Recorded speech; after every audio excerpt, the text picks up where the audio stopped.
Hello, it's me. I am back. Hello, hello. Um, Missed 2 days. Um, one of the days would have been part of reading this, so continuing with at least a little bit of candy. Um, Hello, good evening, good evening. Sun is out more and more these days. I got used to darkness where I live. Hmm. Okay. Yeah. So where did I leave off with Candy? John trying to, well, John planning and attempting to kidnap the boy Tavros Crocker. Was it? Yes. Oh, yeah. Okay. And what? Hmm. As of today, the newbies in the Discord are reading Beyond Canyon. Canon. Oh my gosh.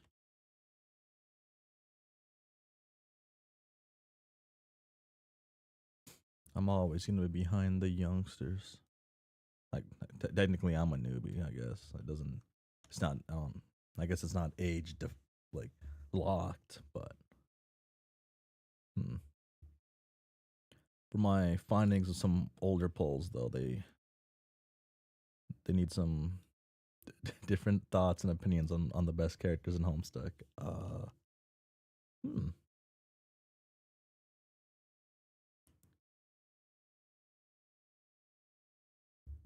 Okay. Okay. Let's kind of just get right into it. Uh. Okay. So Candy chapter 4. I'm pretty sure if they're called chapters. I've been calling them pages. Um, Jade Aradia Solix. Calliope Jade, I guess. The other Calliope in Jade's body.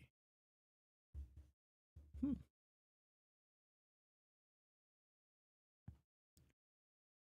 Did I do something different for that? I probably did. Ba-bum. The the timelines are interacting again. Oh, do you hear anything interesting? Don't be so nosy. Alright, yeah. Iridia throws her legs over the edge of the ancient meteor facility and kicks them out into open space. Far below her feet, the meteor is widely overgrown. It landed here millions of years ago, after its fateful 3 year journey when it hosted several trolls and humans as they had a variety of critical coming of age experiences. It will stay here for millions more years, where it will remain indefinitely on a barren, desolate earth sea, waiting to host a single cherub child chained to its bedroom. But for now, it hosts these three. Okay. Dead Jade, whose body also happens to be hosting a cherub at the moment, is doing the same thing she does every day, sitting with her legs crossed and her eyes closed, using her still teenage body to scry into the abyss. The light from the outer rim of the stratosphere casts her face in powdery blue light. It's certainly a more becoming avatar for Calliope, most would find.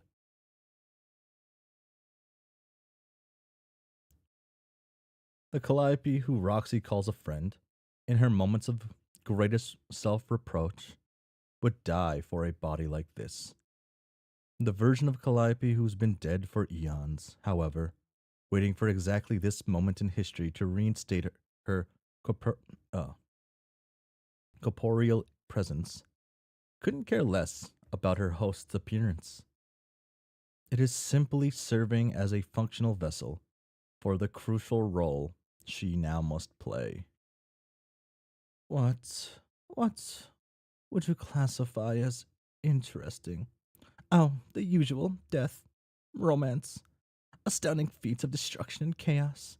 Tell us what's happening in the dream bubbles, oh great muse. Please don't. Very well.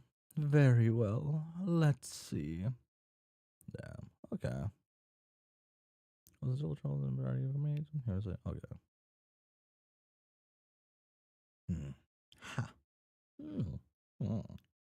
Hmm. I think I'm dying. Oh no, what happened? Nothing. That's the problem. That's the problem. I've been out here for so long, I can't even remember how much time has passed. I'm out of supplies and I have no idea where I am. And I'm starting to think some really crazy things. Like, maybe. None of it's real? Yes? How did you know? I've been thinking about the same thing too recently. Lots of crazy, crazy things. And keeping them to myself is making me feel crazy. So the thoughts just get crazier. Yeah. I can't remember the sound of anyone's voice but my own. Well, your voice is pretty unforgettable. Are you nagging me, Eggberg? Uh, maybe? Pretty half-assed. But I'm flattered you think my voice is adorable. No. I was obviously implying that your voice was annoying. Come on. I get that. But since it was a lame neg, you were actually suggesting the opposites. Which means you think it's cute, right? I'm sorry, Your Honor, but the defense would like to plead the right to, um, stop talking about this. First of all, as I've already explained on numerous occasions, defense isn't a thing in my culture. Exactly which candy ass legal tradition are you trying to reference here? Uh, Um, I don't know. I just said a thing that sounded kinda lawyery, you know? As like, a joke? You do remember jokes still, Terezi? Or did you forget those too? I'm just curious about the pathetically soft legal traditions of your own planet. One can at least help your new planet has figured out a judicial system that has more teeth. Yeah, I think Earthsea has been getting there. Lately. You have no idea how much this warms my pump biscuit to hear. Well, I'm glad at least you're getting a kick out of it. Please, John, I don't have much anymore. Just let me have this. Okay. For someone who's suffering so much, you sure seem like you're still full of piss and vinegar out there. Are you sure you're dying? Yeah, I'm sure. Iridia leans over and sticks her nose in Dead Jade's face. She watches how her eyebrows wrinkle at the center, just a little bit. So, what do you see?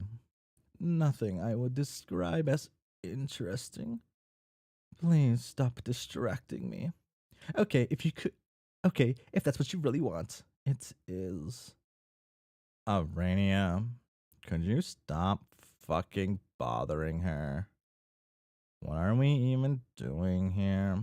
Serving as, like, the attendants for this super ancient and wise goddess?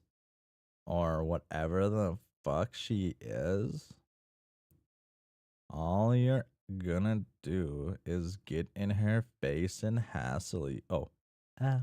If all you're gonna do is get in her face and hassle her about whatever cool shit is going on in her visions.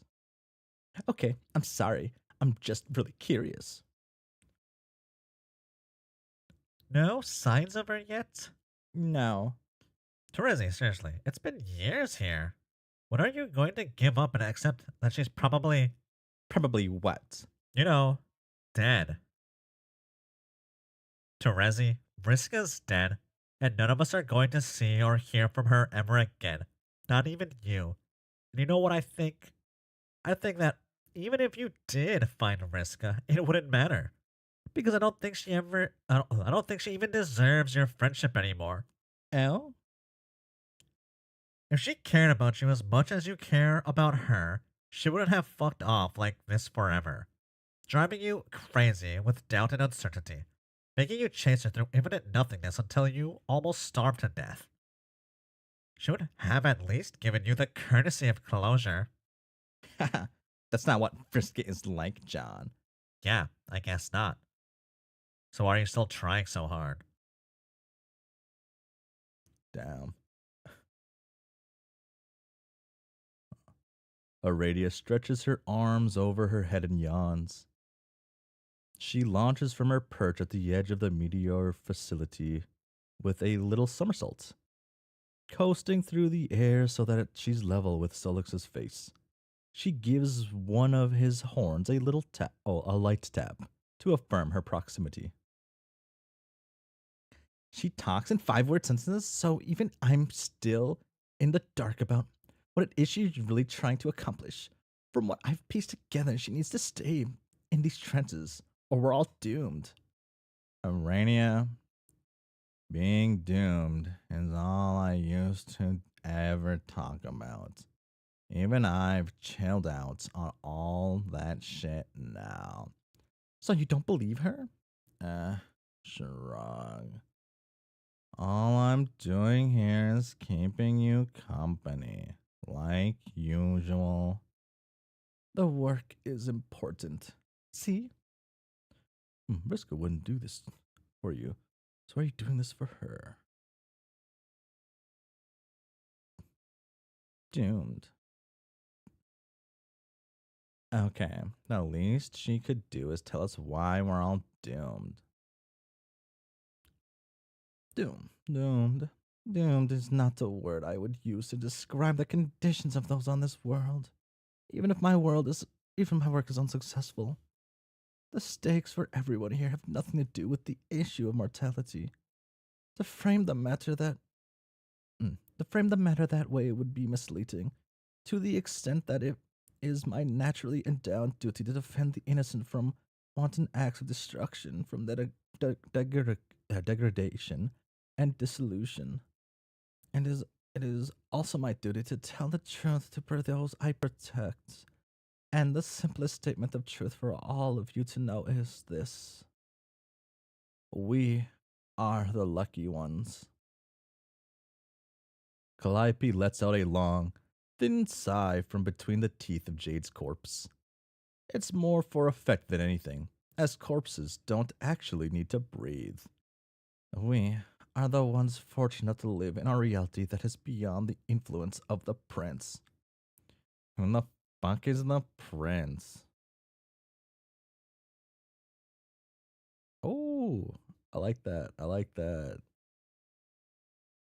I like that a lot. This feels very core to Terezi's character.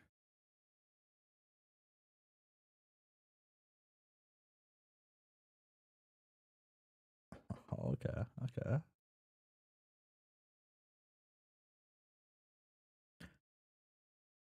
Hmm. I've I've never told anyone this before. Well, not anyone who cared enough to listen, at least. But for a long time, I felt like there's something wrong with me, like I'm missing something important. The thing that everyone else has that allows them to be satisfied with the way things are.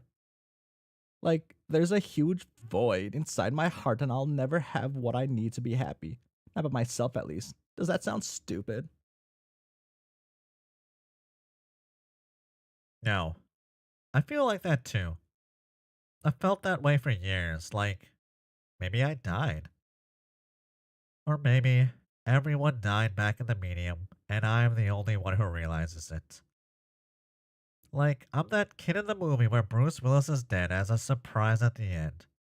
Except Ghost John crawled back inside my skin and he's wearing it like a Halloween costume. And that's why there's a huge hole inside me. Maybe that's why it feels like you're the only person who understands me anymore. Because we've both got big, howling ghost holes inside of us. And talking to each other makes it feel less lonely. And that's what we did, Terezi. We filled each other's holes. What? Read what you just wrote, dumbass. Ugh, Terezi. Get your mind out of the gutter. Uh, I thought we were having a serious moment here. that's good. That's good. John and Terezi's interactions are bittersweet because they understand each other very well, but lack the proper emotional maturity to actually help not just each other, but themselves. John, I'm serious. Think this is the end for me. I'm dizzy and sick and I can't smell straight. I feel like I could just lay down in this endless sea of nothing and just go to sleep. At this point, it would almost be a relief if I didn't wake up. You don't have you don't have to do that, Terezi. You could just come home. Please. Please come home. Then what? I don't know. We hang out and stuff. John, you still don't get it. Earthsea is not my home. Do you really miss Alternia that bad? I did for a long time. More than Karkat and Kanai did at least. But I have no idea anymore. Alternia, Mariska, Sagrab. I'm so confused. Uh,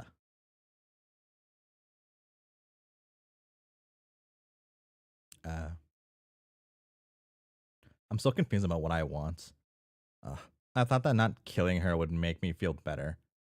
But instead, it's like I retconned a huge chunk out of my soul. I erased an action of regret and grief and just turned it into something I can't stop chasing after. Maybe what I did was necessary to save everyone else, but it sure didn't save me.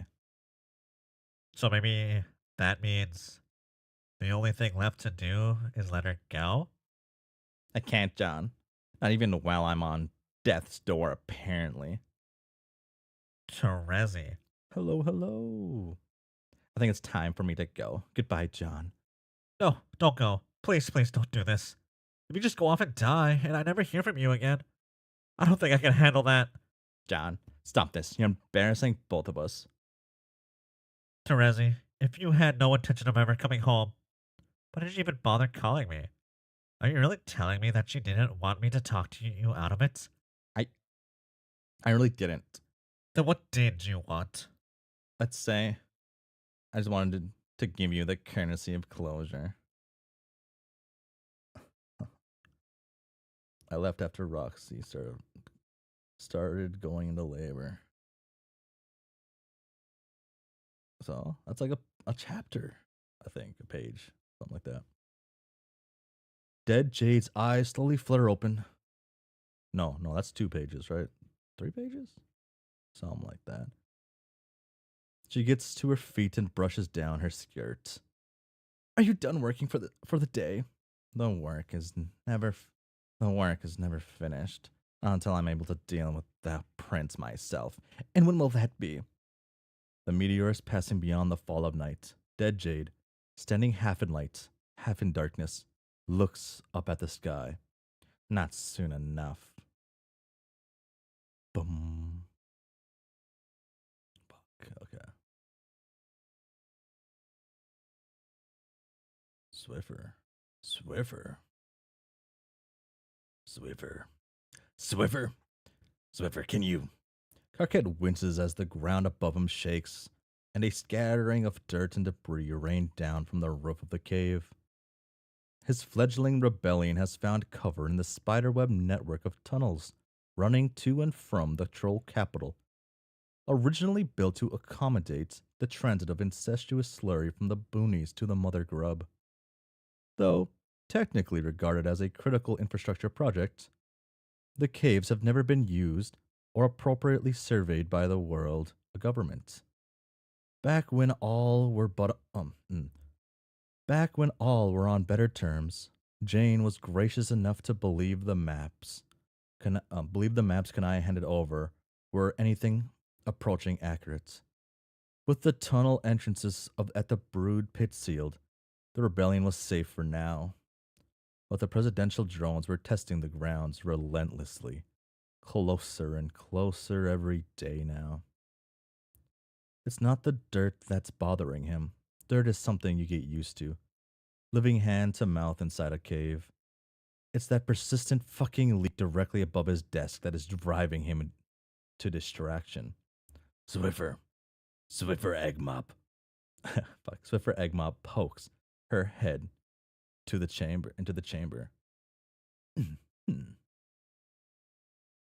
Swiffer Eggmop. Did I give that one a voice already? Oh well. Aye aye, Commander, what's up? Aye aye, Commander. Aye aye. Aye aye, Commander, what's up? Coquette pinches the bridge of his nose. For the last time, don't call me that. Why not, Commander? You're the commander, ain't you? No, I am not the commander. Did I ever ask to be in charge? Did I ever accept an official appointment from some ostentatious military board? Have I ever successfully led a campaign against the increasingly oppressed regimen that we suffer under on a daily basis? The answer to all these questions is categorically and catastrophically fuck no. Well, gee, Commander, I think it's more of a symbolic title representing how much faith everyone has in you.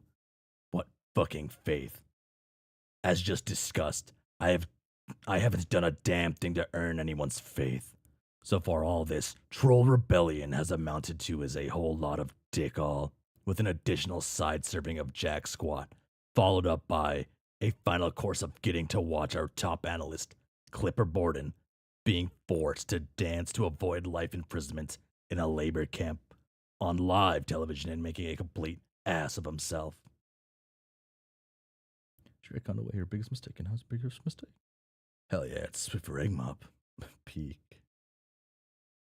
Carcat gestures toward the display screen showing a commercial for the next episode of Doing the Charleston with notable social figureheads, stars versus enemies of the state, with your host, Jake English. Swiffer's taciturn? What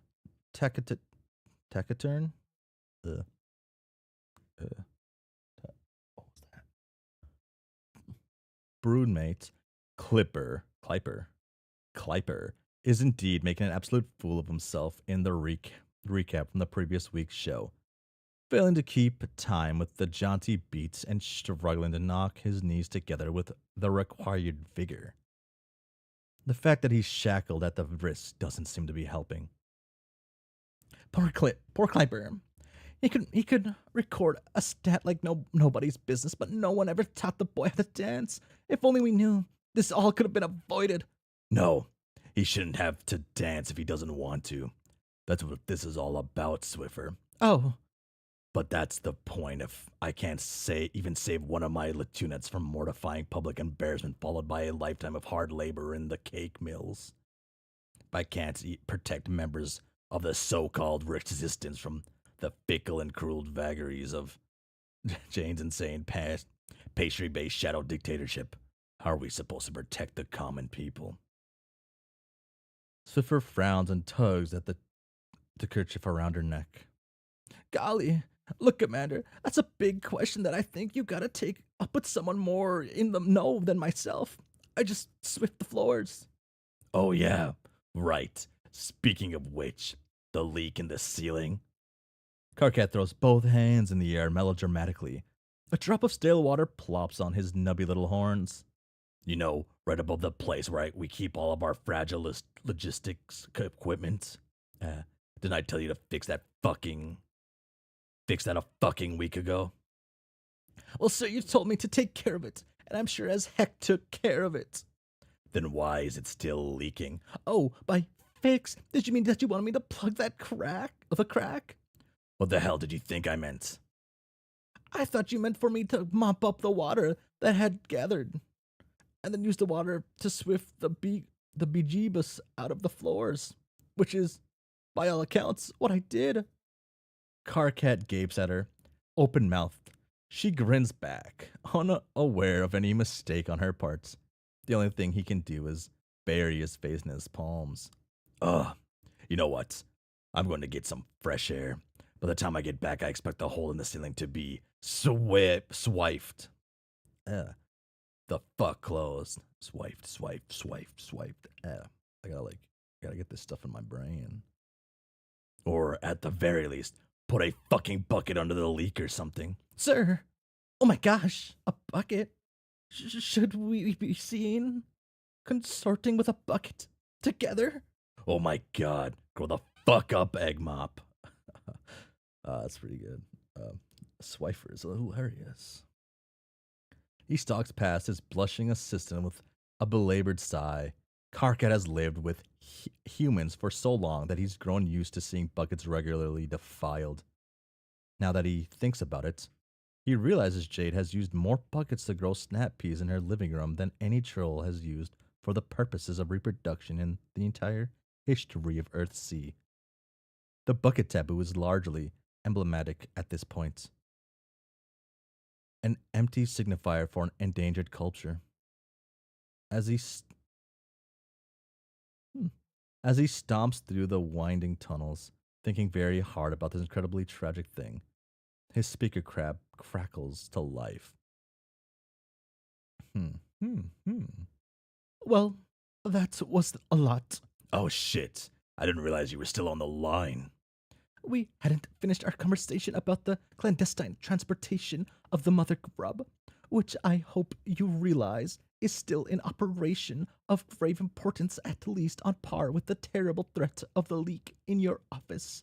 Sorry, I kind of have a lot going on right now. I can see that. Please do not be so hard on Swifer. She really does try her best.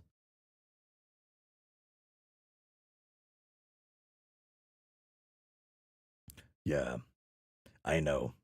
To be honest, that wasn't about Swiper at all, or even about the leak. Yes, Karkat, that was obvious.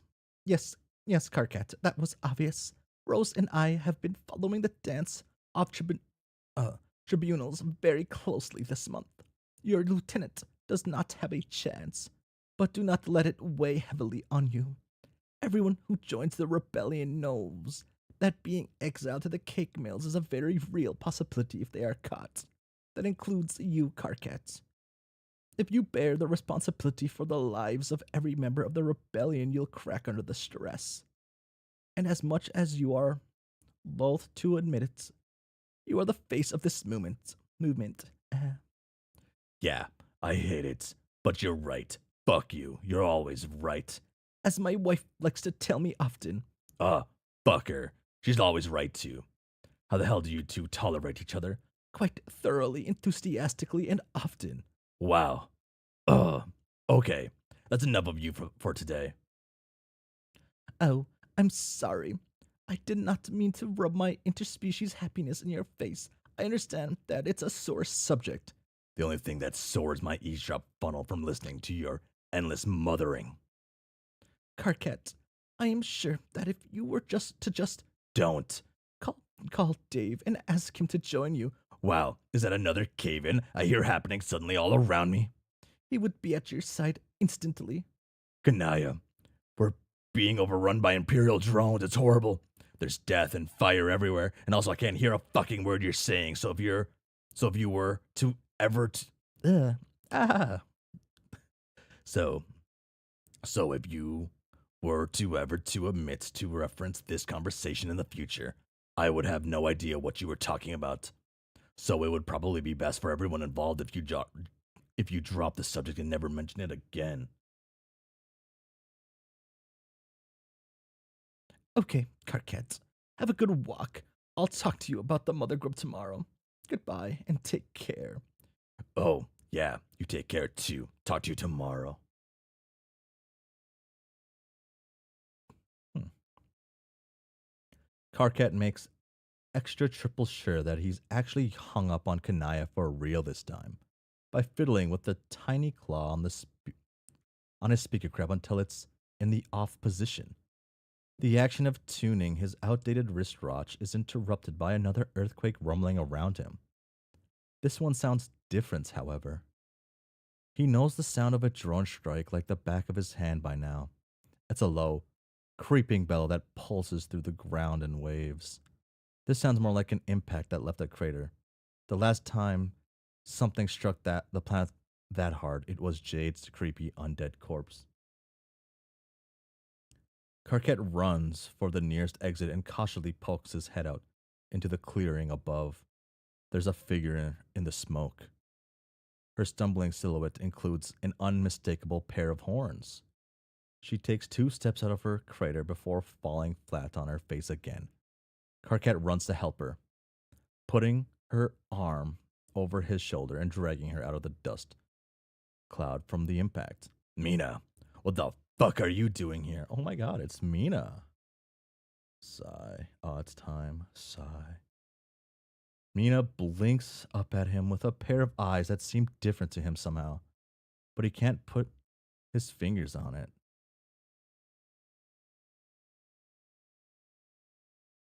Briska?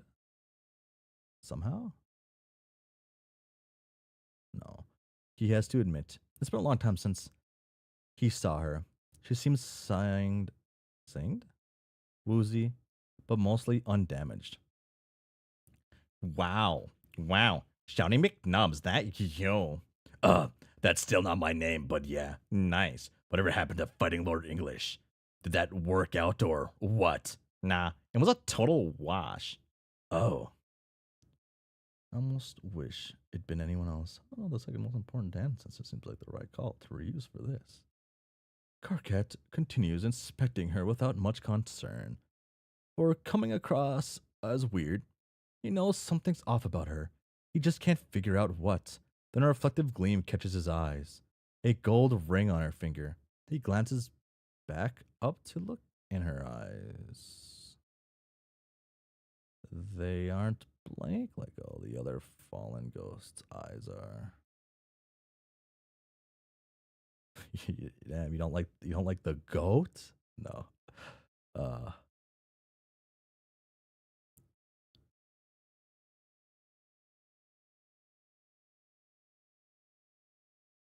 so Calliope doesn't have that on anymore? Okay. Wait a minute, are you alive? Yeah, bitch. I'm back. Where the fuck did you get that ring? Wait, you didn't. Mina, did you rob Calliope? Who? The girl with the hideous green skull for a head. That was her ring. I was under the impression she needed that to live. Oh, nah, man. It's not hers. I got it from some other total sucker. Who? Don't matter. Complete bonehead chump if you ain't hearing from again. Mina, are you fucking lying to me? Nubs, I wouldn't do that to you. Not after all this. Yeah, girl's fine. This shit's my own ring. Capisces? Fuck, I hate fish puns. How did she get that? Did she get that? I actually don't know. Maybe it has been answered. Carcat side eyes the revived heiress, flinching only slightly at the last pun before offering a reluctant nod. What are you up to? Well, that's like a whole fucking explanation. Explain away, Nubby. I'm sort of in the middle of staging a wide-scale grassroots rebellion against an increasingly authoritarian global homogeny that is oppressing our people. Mina leans in, assessing Carcat with a She got it from Hussie, maybe. Seems to be implication. Rapacious. Rapacious? Shark-toothed grin. It seems that whatever she's seeing in this older, battle-hardened version of Carcat impresses her. She starts laughing, big and bright. She slaps him so hard on the shoulder that he nearly falls down. Ugh. Now that's what I'm talking about. Yeah, I could use a new second in command. Actually, you'd be my second in command. No offense or anything, but my face is already on all the posters. Also, I don't exactly have the most confidence in your in your command abilities, considering the last time I saw you. You were talking big about how you were going to take down Lord English, and now you're eating dirt on our shitty new planet looking pretty fucking defeated. But to be honest, I need all the help I can get. Oh yeah, no problem. I'll be your fucking second guy. You will? Flimpy, yes. Wow. Yeah, dude. Just put me at where the action at. I don't even give a fuck. What are the orders, boss? Okay. This is like, I'm not even sure how to say this. I'm actually really flattered and kind of sincerely honored that you of all people wanted to know, want to follow me. It's like completely not at all what I. You're ruining it, dude. Oh, fuck. Sorry. I mean, hey, fish asshole. Who, me? Yes, fucking you, the fallen fascist dipshit with the stolen ring. Get the fuck in line before I put you in line. Oh. Oh, wow. Yes. Yes, sir. Roll me death count. One. Karkat reaches out and takes her hand. She has a firm, very firm handshake.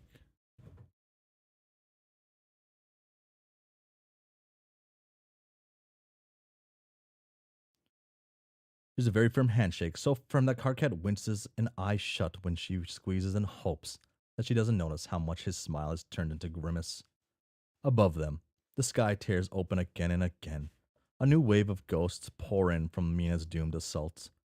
Well, here comes the cavalry. The what? The cavalry? I'm also fucking ordering you to stop making garbage fish puns forever. The the cavalry. Caviari. Okay. Uh, oh. Oh, much shorter pages. What is this?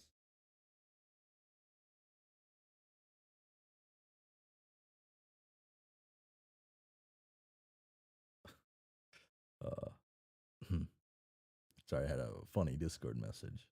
Um, John stares at his phone for a while, thumb pressed to the space just below the send message button.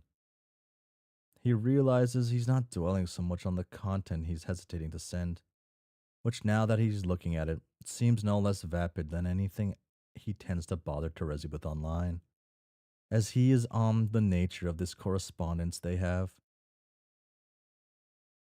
and his particular semi annual need to bother her in this way at all. What is this relationship they have, he wonders. Does he even care that much? Does she? But if he doesn't care that much, and there's nothing to it, then why does he do it? Why does he seem to put care into the nonsense he badgers her with? He supposes he could ask the same of many features of his life. Why does he care? Why does he put the time in? When you can't shake the feeling that nothing here has much intrinsic meaning, or rings as canon, to drop a term he has to admit has worn out some welcome in his vocabulary. How does one justify even leaving the house? He thought he was over this, that he got his moping out of his system those first few years on Earthsea, and then started getting his life on track. He got married, he had a kid. That fixes everything, right? He wonders if his intermittent check ins with Terezi have less to do with her personally, and more to do with the gravitating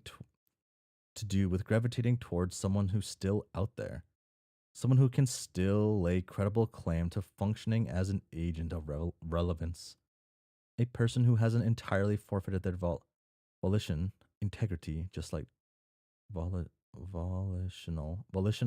integrity, just like that, like a guy with a wife and a kid.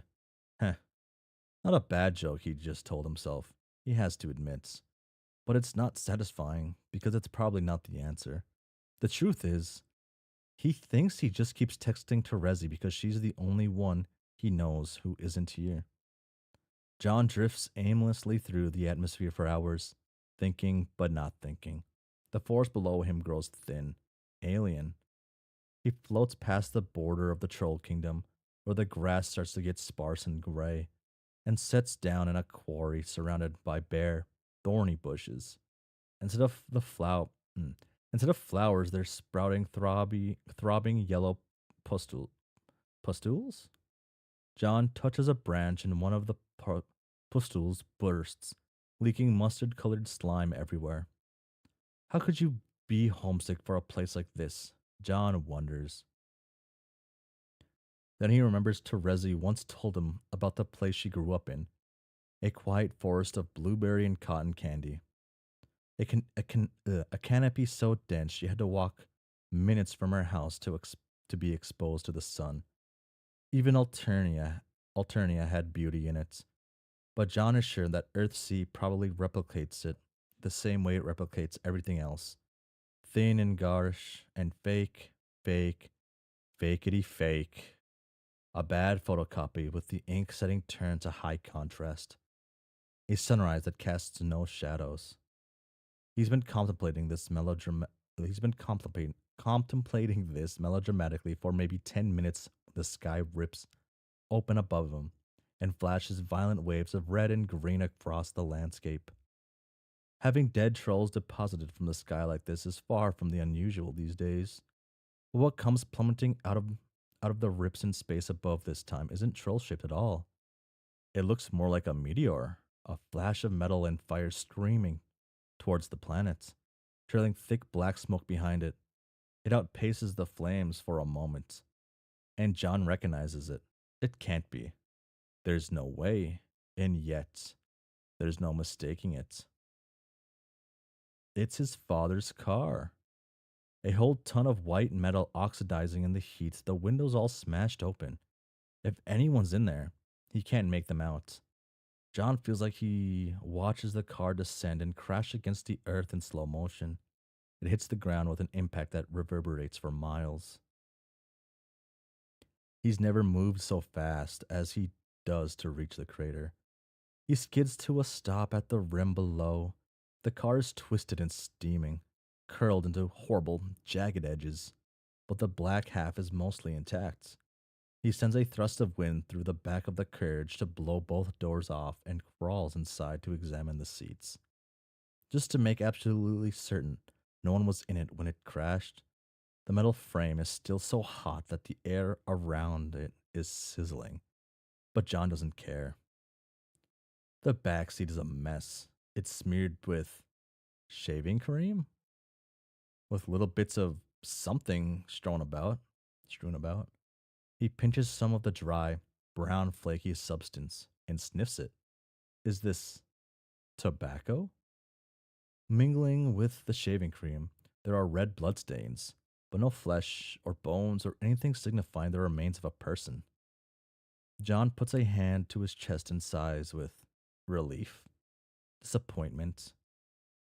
He has no idea what he was hoping to find in here. Not his father, right? That would be stupid. Who needs to put eyes on their own father's corpse twice in one lifetime? But then he sees it. A streak of teal, smudged along the top ridge of the seat cushion, at the center of a red, bloody handprint. With wide eyes, John reaches out and runs his thumb over it. It chips under his nail. The same consistency as human blood, the same color as Terezi's text. He rubs the flaky crust between his fingers. He only stopped talking to her a few hours ago. Time passes differently out there, as he's often reminded. She was so sure she was dying. Was this it? Was this how she. John reels back, nausea striking him in the pit of his stomach. What kind of twisted coincidence is this? Why is he finding it this now? If Terezi was here, why? Who was she bleeding with in the back of his father's car? It finally hits him. Not just that he hasn't seen Terezi in years, or that he's never going to see her again. It's that he never was going to see her again. It was over before it began. John's body is drenched in sweat. He staggers away from the mangled car, his eyes stinging from the stinging from the heat. He rips his glasses off and looks up at the sky, an unfocused and unspecific field of color and possibility.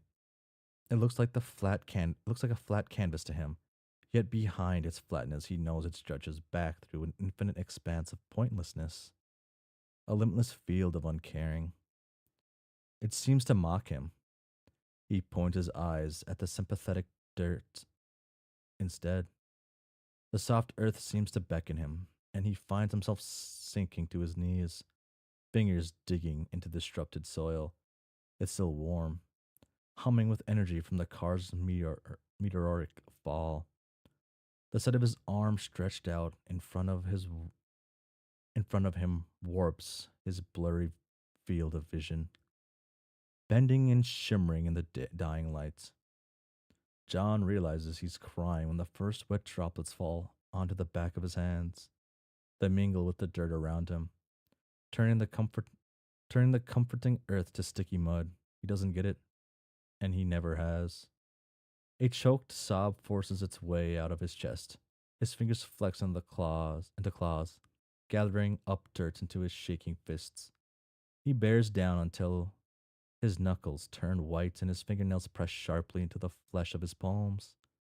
The pain makes him feel real. And ugh, all he's ever wanted is to be fucking real. Then, as if not quite finished with the sky just yet, he turned his gaze upward to give it one last angry look. He feels so consumed in that moment by the acuteness of his physicality and the overwhelming scale of his cosmic irrelevance. His lungs fill with air, and he releases all of his years of pent up frustration and anger and guilt and doubt and weakness and pain and misery in a blood curdling shout that sounds more like it's from the mouth of an animal than a man. Ah. John screamed at the merciless sky until his throat is raw, and he has no energy left even to cry. No one hears him, and if they had, it wouldn't matter. She's dead, John. She's been dead the whole time. Despair.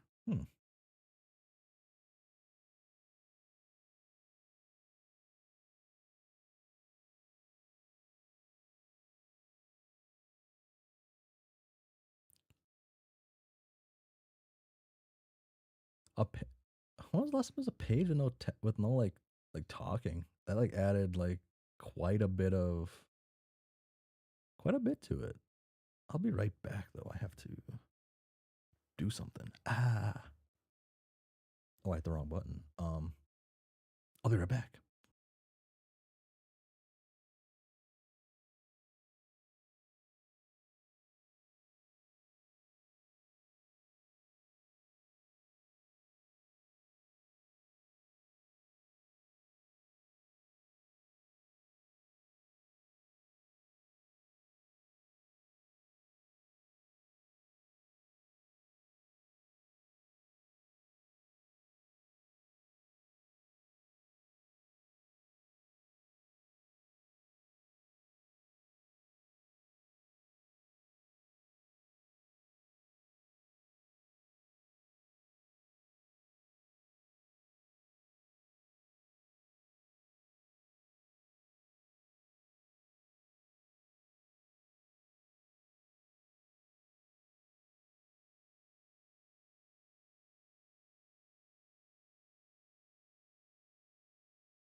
Oh my gosh, I'm back already. Hello, sorry about no keys. Oh my gosh. Hmm. Page. What time is it? Page 27. Oh, the button didn't work. There we go. Epilogue 6. Okay. Read more later. So, let me 6 27 to 41.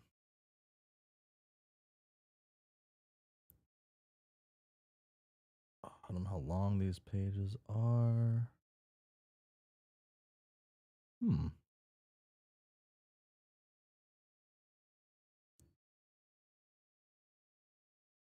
Tuesday. Oh, I guess partially, not fully. Tuesday.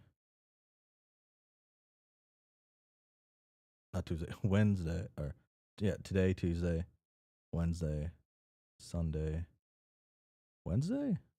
Would that make the most sense?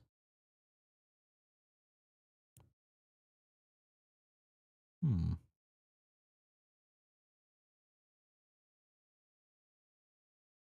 What did I all read through today? Let's just go to here. I read 24, so I just finished episode epilogue 5. Hmm.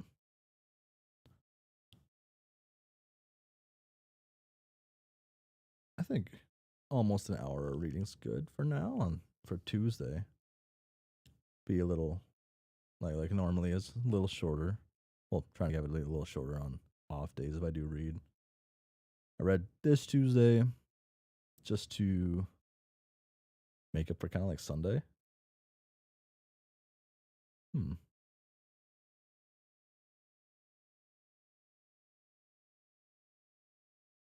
Honestly, you read way more than you expected. I read more than I expected. In all honesty, I read more than I anticipated. Um, hmm. Okay. Huh.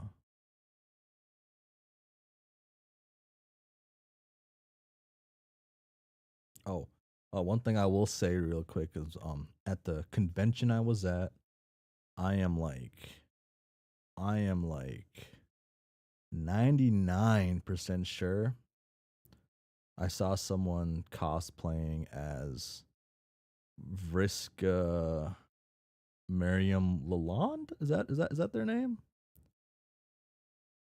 I'm like 99% sure I saw that. It's getting good at my mom, and it's mostly uphill from here. I thought everything was good so far in Candy. I liked Candy a lot so far. The yes, I'm like 99% sure because it looked like Vriska, but it didn't look like Vriska, and it was like until you stirred meats. Yeah, somewhat. This person was dressed up like I don't know, like a scene girl, like emos. No scene. I guess I want to say like scene girl Vriska is what it seemed like, or emo Vriska. I'm assuming that's what Vriska Miriam Lalonde looks like. That's what I have to assume until you start meets, which is just awesome, but has equal suffering. Hmm. Get this smaller. Okay. And now, do I?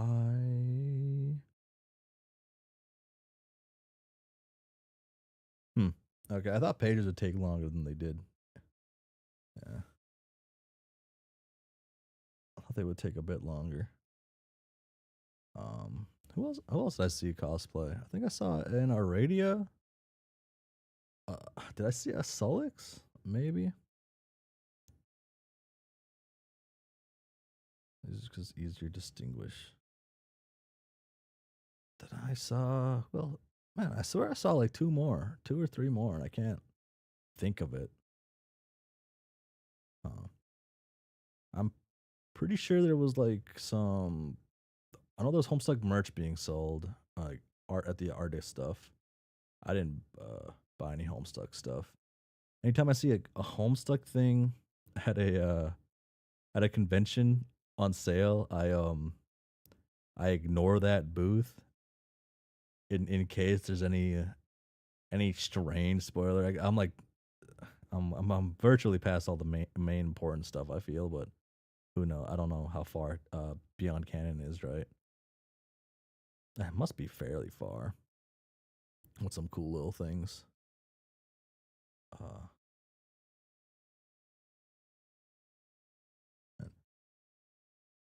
oh, wait. This is where the Olive Garden comes from? Oh my god, wait. I don't know which one it would be though. Okay. Huh. Good, good. Good. Dodge the IRL spoiler. Spoilers. Ah. Hmm. I exist now. I'm gonna not say anything actually. That's fair. That's good. Hmm. I could just read Vast Air. Uh, I was debating on reading Vast Air actually. I just wasn't too sure if I really wanted to. Cause I don't know where I'll be able to leave off in an hour. Probably a decent spot. Yeah, that's the play. I want to read Vast Air, so I'm gonna put Vast Air there. Why did I even think about that? Gosh, I have autonomy.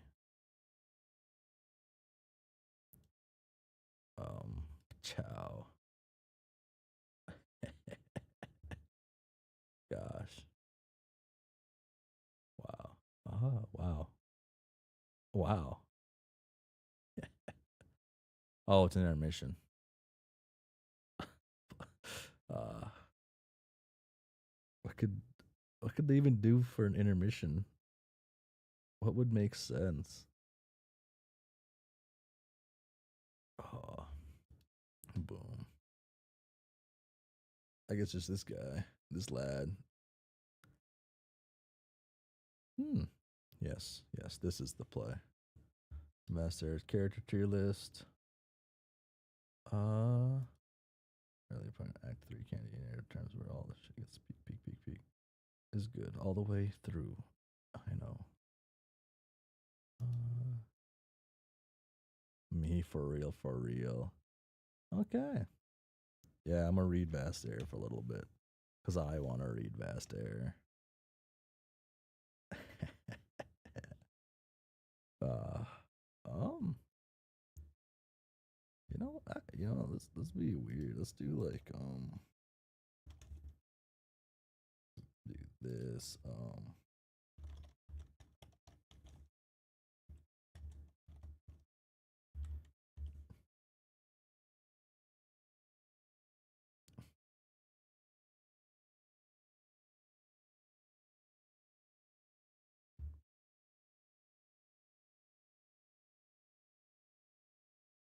let's like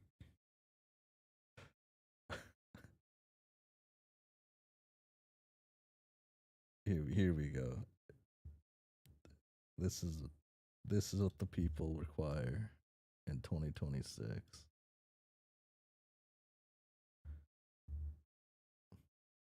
Do these videos have audio or no? Oh, they do.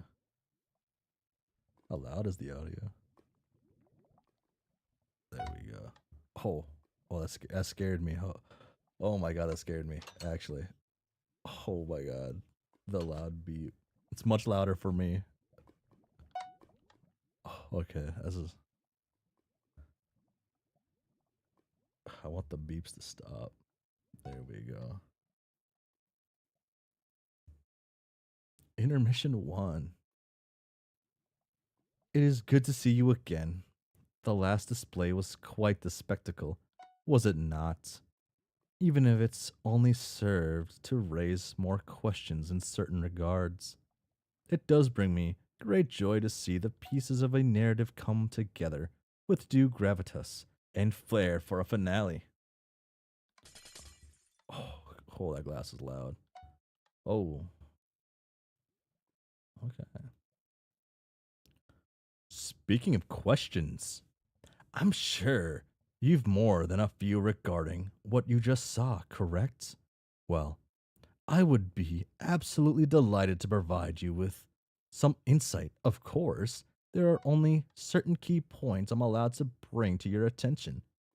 I wouldn't want to spoil the story after all. Oh, do not worry about that time. In the grand scheme of our adventure together, I promise you this diversion will be but a minuscule blip in the radar. I would like to start by telling you a bit more about myself. Despite our interaction so far, I've yet to disclose more than a mere moniker, much less the role I am meant to play in this story. For shame! You will have to forgive my penchant for obscuring dramatics, quite brazen, for a character who's meant to facilitate your observation of events to insist on. But we all have our quirks, so please follow me for a short while. I do hope your eyes will not suffer much from the background strain as we go forward. Enter name. My name, as I have previously stated, is White Noise. My phone not charging? My charger's plugged in. Oh, I unplugged it. No. Oh, that was loud. This isn't what I thought it was going to be. Oh, okay. I am the eternal guardian tasked with presiding over the solitary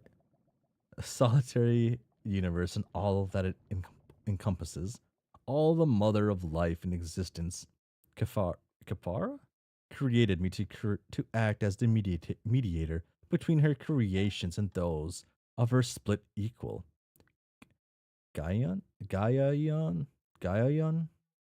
The not father, who influences all that remains. I was to be the first of many beings similar to myself, had my maker not been abruptly torn asunder by her equal, left weakened and confined. Oh,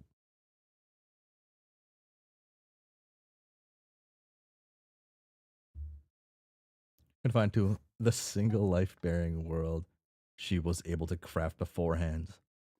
My personal domain is all that separates the remnants of her essence from the so called perfection of him.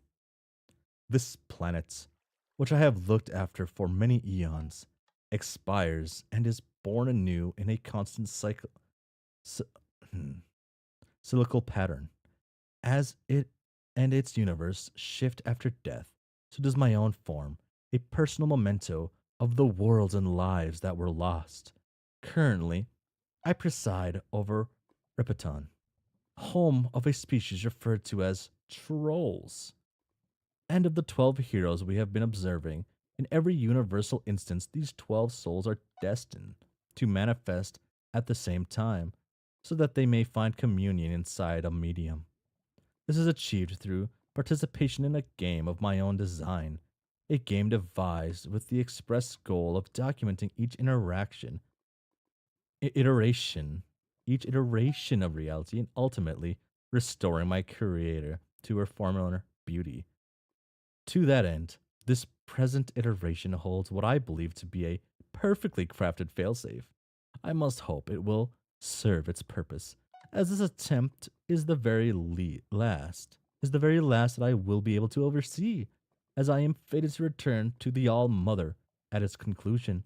All that aside, I suppose I can condense who I am into two topics of interest. I'm a storyteller and a family man. Definitely wasn't expecting some vast air.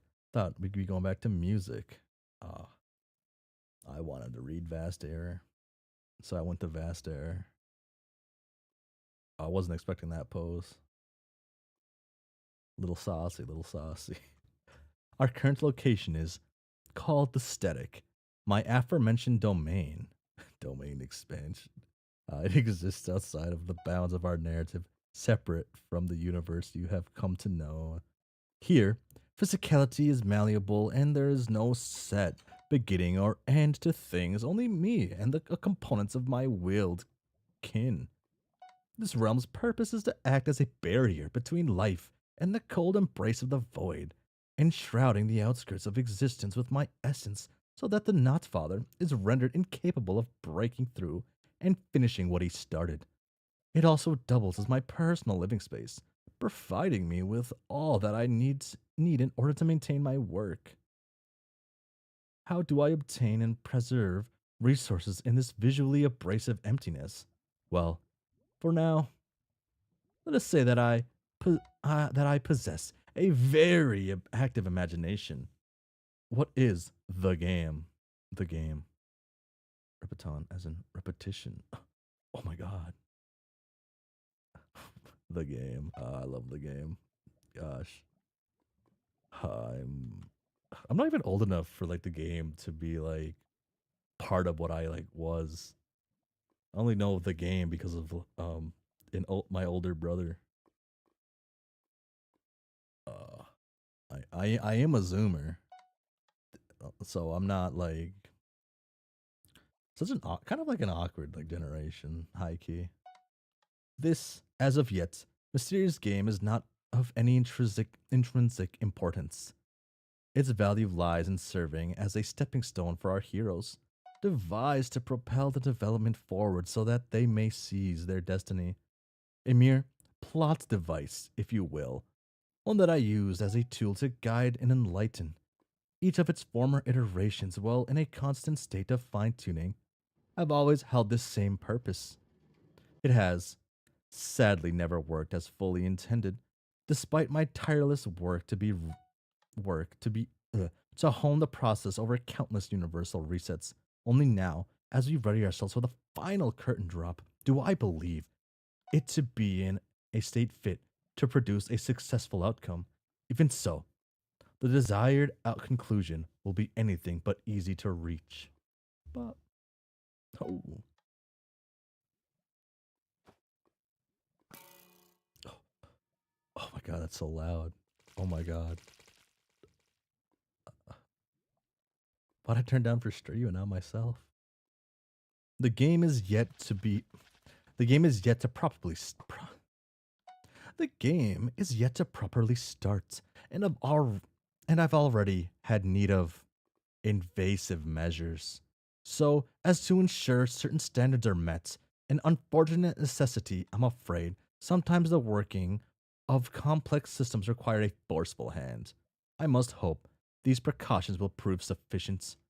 But enough of all this doom and gloom. What do you say we learn a bit more about our delectable cast on a metaphysical level? The participants of this game are souls bound to its confines, in and out of play.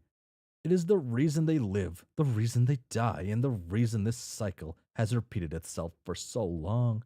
Deep inside these individuals, the aspects of existence lie dormant, the purest, most fundamental pieces of reality, the fabric it is woven with, shattered parts of a once collective whole. Their intrinsic traits shape our players and the paths they are to walk in life, whether they realize it or not.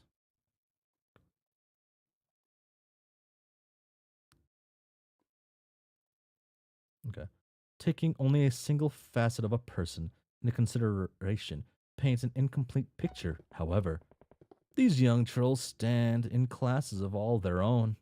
They have interests, thoughts, feelings, personal turmoils to work past. A way they see and engage with the world around them is entirely unique. But no matter how much they may change, the pull of the aspect can still be felt underneath it all. A constant thrum, an insistent undercurrent beneath the skin, leaving marks down to the bone marrow. He's a bone guy. Come on, come. Let me illustrate these abstract ramblings a bit better. We'll still take the scenic route through my humble abode. But first, allow me a few seconds to share a word or two with my loving wife and child. They have I didn't think that was his kid. They haven't seen me in quite a while, as my job requires a rather strenuous schedule. It is quite a lot to upkeep. Oh no. We hit the loop button and we replay. Yep. My dear Bonehilda, my little boner. I'm sure you both are lively as ever. Especially so with all the festivities taking place today. Quite exciting, no?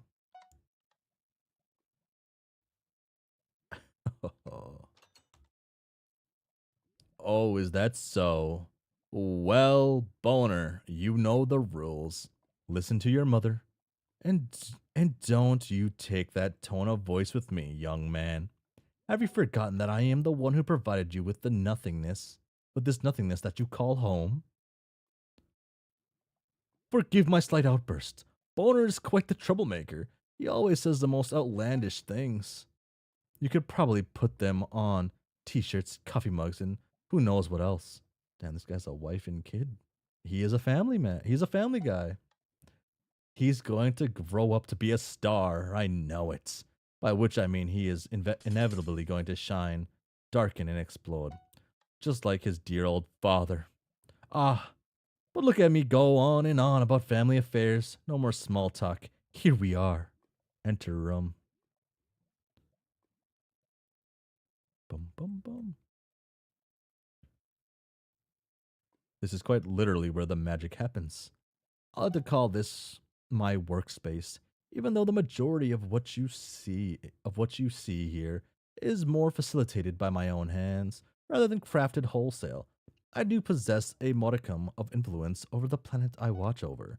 Of course, but these phantoms stored around the solitary universe are merely the natural conclusion of a tale that reaches its end. I simply organize and file them away. After all, it is important to keep in mind the mistakes and shortcomings of the past when we are looking toward the future, so as not to repeat them. It would be a shame for these stories to be permanently lost. I wouldn't want you to be left with no way to access them. Dun, dun, dun. Beautiful, isn't it? Such a young thing, full of promise, curbed at its source before it even had a chance to flourish. I find its continued existence absolutely invaluable. This is why I've toiled away for so long, despite the threat of oblivion and inevitability rearing its ugly head time and again. There is a part of me that feels shame over the pieces that have been paid to this end. But in order for life to advance, sacrifices must be made. What is the alternative? To be left with nothing? After so many worlds decayed and living souls lost? No, I refuse to embrace this necrosis. Eh, that so desperately wished to claim reality for its own. And inevitably, certain players are always of the same mind when it comes down to it, even if it is at their own expense. Go further in. Hmm. Last, but not least, the Insifosphere, a self contained pocket dimension where our game is to take place. This, I can declare full authorship over. Unlike my creator, I cannot simply craft life. I can, however,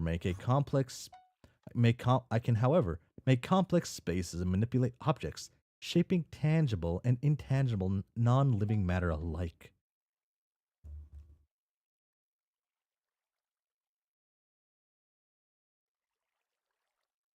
Alike. Ba-da-dum. These limited creations can be given a semblance of conscious thought, illusions of selfhood, nothing but mere simulacra, running on borrowed processing power myself. We already have prior knowledge of some of these creatures gallivanting about on their moons, as they have done so in all previous sessions. It is a similar endeavor to the way our cast projects themselves onto these moons, with the goal of giving a sense of livelihood to the places. A completely deserted celestial object would be quite bleak. The bleak sight, no. I have a feeling things will be quite different from the usual fare this time around, however, particularly in relations to four of these non player characters. In any case, we shall have to wait and see. Our dear protagonist, who was just transported to an undisclosed location at the end of the last act, is on his way to the Insifosphere. He is the first to officially enter the game, although from our perspective, He will not be seeing his arrival until much later. When perspective, when it is deemed narratively appropriate, there are still important players to get better acquainted with after all. Oh, do I detect some restlessness? A building eagerness to move along, perhaps. Well, I don't blame you in the slightest. In fact, I was quite expecting it. You see, I know more about you than you may recognize at present. We've always had such a wonderful relationship, you and I. Truly, I have you to thank for so much of who I am that I find myself unable to express it through words. And that means a lot coming from me. A parting thoughts. I would like to note that from this point onward, our story will be much less linear. I trust in your ability to keep your facts straight and your threads properly organized. There is simply too much to show and far too little time. Think of it as an exercise, meticulousness. Details are of utmost importance, even if you don't notice them right away. In short, the training wheels have been removed. I hope you're ready for that. Bum. Rest assured, the next time we find ourselves in need of a pause, I will not be the one taking center stage. I will, however, be making more frequent appearances as a whole. One needs to grasp at what little spotlight one has left. A selfish sentiment, but we must take comfort in the small pleasures. I suppose we could conceptualize these moments as a commercial break of sorts. A common enough affair, aren't they? But this one is drawing to a close, so let us get back to viewing our main program. This is a very important scene. End of intermission 1. Please stand by. Oh, it's the girl with the who was scaring the shit out of Archet, right? Yeah, yeah. Okay, I did start. Hmm. Yeah, I did start stream like extra late. I had so I think this is a good time to like chill out for a moment and just that can stay there. We'll make that bigger.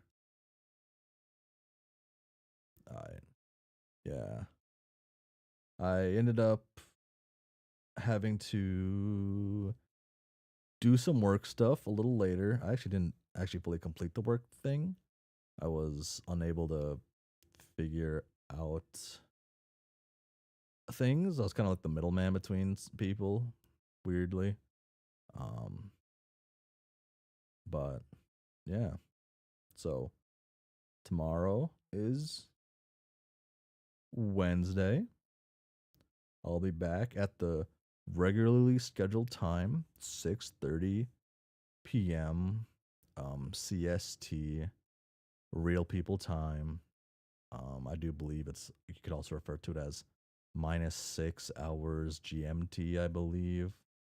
Short stream, then it's relatively it is a shorter stream, but it does line up to the normal timeline when I try to get off, I think, right? I added 30 minutes. It's about an hour 30. So about 2 hours. Um, and then Friday, we'll start this. Hmm. But I also do have to figure out something. I still gotta figure out that work thing I was talking about. But it is a short stream. And do I have anything to throw out? Anything more? Hmm. Tomorrow, I think the counter goes up, but don't quote you. Okay, Mr. Sunfire Jr. Meh. Uh, okay.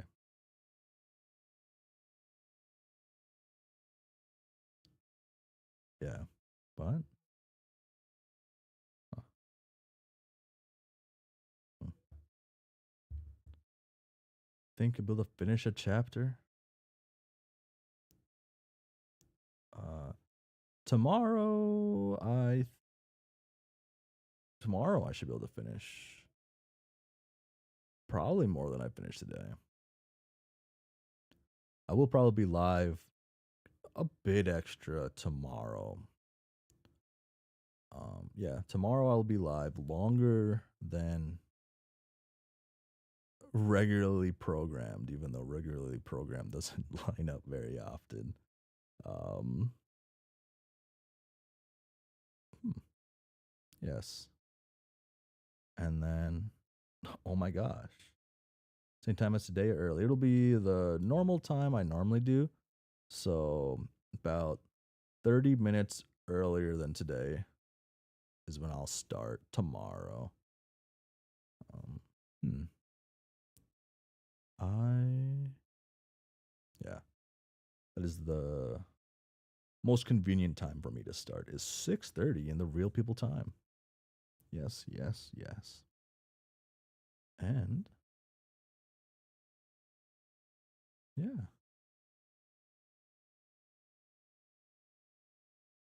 So, yeah. So for realsies though, thanks for stopping by, hanging out. A little bit shorter than normal. And I guess kind of quite a bit shorter than, but thanks for hanging around. Bye.